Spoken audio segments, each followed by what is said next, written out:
Welcome, ladies and gentlemen, to another edition of Accounting 101 Made Simple by Jay Ham. Today's topics discuss lesson number 6. We'll cover current liabilities on the balance sheet, part 3, salaries payable, overdraft payable, and unearned revenue or sales. So first we'll begin with salaries payable, then we'll move on to overdraft payable, and then finally we'll discuss unearned revenue or sales. So salaries payable is a current liability of a company for employees' wages earned or worked but not yet paid to the employees by the company.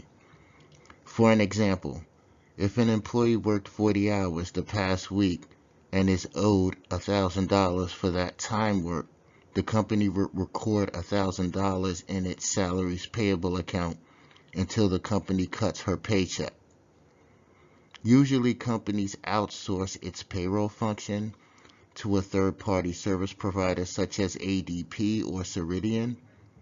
Companies submit its payroll information such as time cards, employee hours worked, etc. to ADP, and ADP in turn sends the companies a payroll register so that the company can record the liability to its employees. ADP also cuts live payroll checks and makes direct deposit payroll payments to the company's employees on behalf of the companies as well. Overdraft payable. Overdraft payable is a current liability of a company for having a negative cash balance in its checking or savings account with a bank. It stems from money that the bank paid on the company's behalf when the company did not have enough money in the bank account to cover the payments. For an example, if a company receives its monthly bank statement from Chase Bank for its checking account, and the bank statement shows a negative balance of $2,000, the company would reclass that $2,000 out of its cash account, which, as we discussed earlier, is a current asset account, and put it in its overdraft payable account to reflect the current liability to the bank. Note, it is the same concept as in overdrafts in personal banking. Think about your own bank account and not having enough money in your own bank account, and your bank covering your purchase, which resulted in a negative cash balance.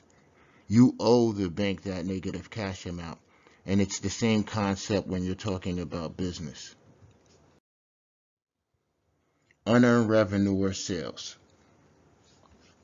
Unearned revenue or sales is a current liability of a company for money received from customers for which services have not yet been rendered or earned, or for products not yet sold to the customers.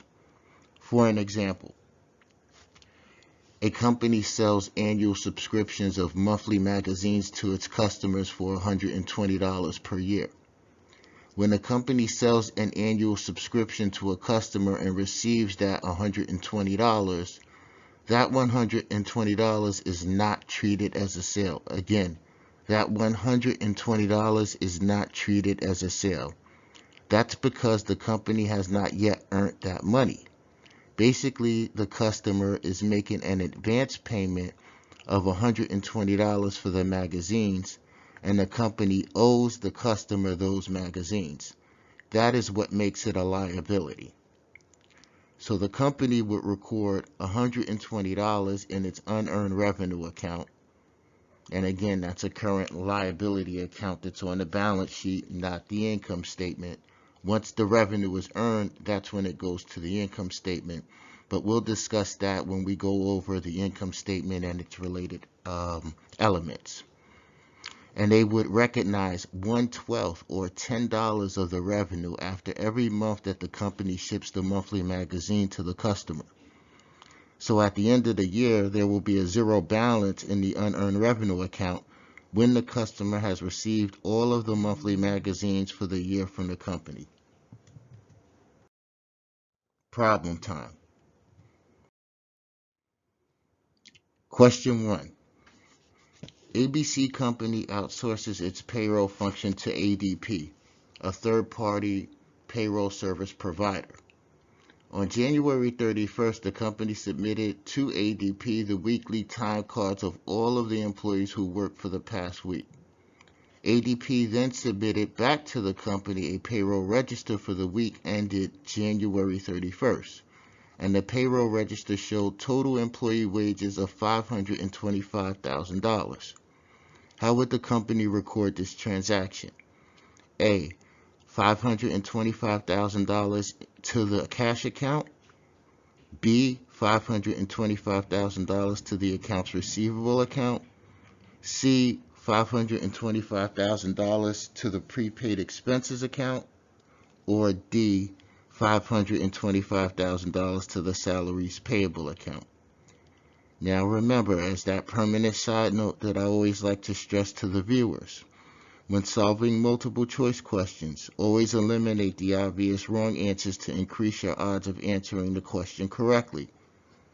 So we know we're dealing with payroll, so answer A we can cancel out because we're not talking about a cash account. We're talking about money that we owe to someone else, so we wouldn't put that money into the cash account. Same with accounts receivable, B, and same with prepaid expenses, C. They are all current asset accounts. So let's look at D. $525,000 to the salaries payable account. That would make more sense. We received the payroll register.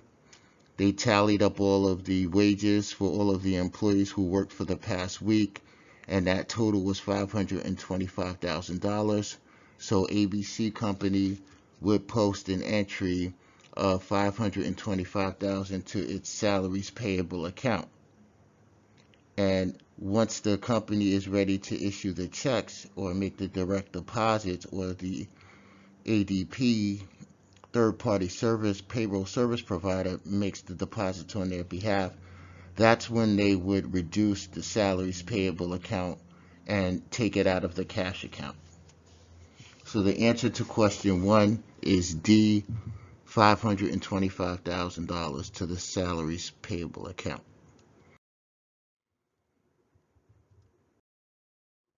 Question number 2. ABC Company received its January 31st bank statement from HSBC for its checking account ending in 3456.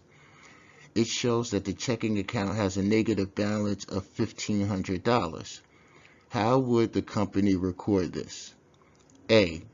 $1,500 in its cash account. B. $1,500 in its accounts payable account. C. $1,500 in its overdraft payable account. Or D. $1,500 in its accounts receivable account. Remember the permanent side note. When solving multiple choice questions, always eliminate the obvious wrong answers to increase your odds of answering the question correctly.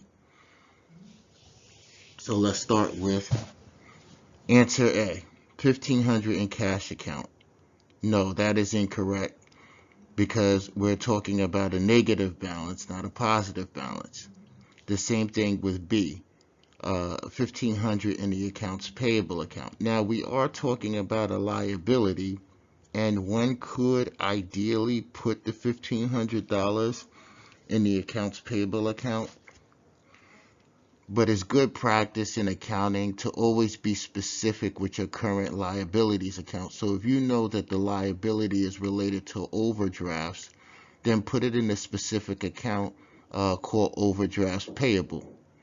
So you don't have to determine, like, what amount is this $1,500? What is this $1,500 for sitting in my accounts payable account?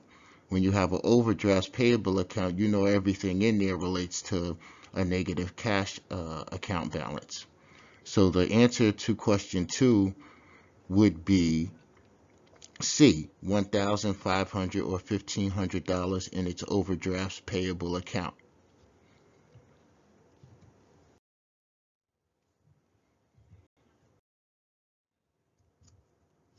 Question number 3. ABC Investors Incorporated sells annual subscriptions of monthly investor magazines to its customers for $1,200 per year. On January 1st, ABC sold a subscription to a customer. How much unearned revenue is owed to the customer on June 30th? Now, let's think about this. What are the options? We have A, $1,200 in unearned revenue. We have B, $500 in unearned revenue. We have C, $700 in unearned revenue. And we have D, $600 in unearned revenue.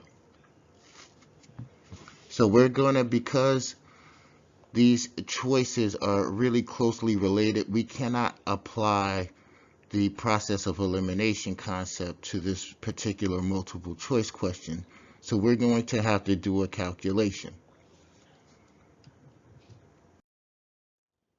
So first we would say, okay, the company received $1,200 on January 1st. That represents the advance payment for the annual subscription. Then we take that $1,200 and divide it by 12 months in a year to get the monthly rate, which is $100. So we take that $100 per month and we multiply it by the time elapsed in the year. So we're talking about from January 1st to June 30th. That's a 6-month period where we already shipped those monthly magazines to the customer. And the total of that, the calculation works out to be $600, which is $100 per month times 6 months that already passed. And then we take that $600 and then we deduct it from the advance payment that we received on January 1st for $1,200. And we're left with $600 worth of magazines that we still have to ship to the customer, which represents unearned revenue. So the answer to the question is D, $600 in unearned revenue. In the next video lesson, which is lesson number 7, we will be discussing the following topic: contingent liabilities on the balance sheet, lawsuits payable, and warranty liability.